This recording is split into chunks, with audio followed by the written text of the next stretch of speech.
এটা হচ্ছে শনিবারের নিরামিষ মেনু। এখানে আছে পরোটা, এখানে মা বানিয়েছে আলু আর বাঁধাকপির তরকারি। যেহেতু আমি বাঁধাকপি খাই না, তাই জন্য আমি একটা চটপটা আলুর রেসিপি বানিয়ে দিয়েছি, একদম ঝাল ঝাল। আর দেখে তো বুঝতেই পারছো কতটা স্পাইসি বা মানে কীরকম হয়েছে, লুকসে বোঝা যাচ্ছে।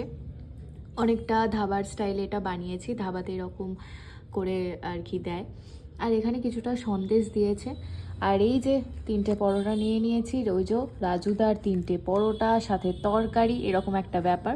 যাই হোক, এই যে এটা হচ্ছে বাঁধাকপির তরকারিটা মায়ের বানানো, যেটা একটুখানি নিয়েছি জাস্ট টেস্ট করব বলে। আর এটা হচ্ছে আমার তরকারিটা।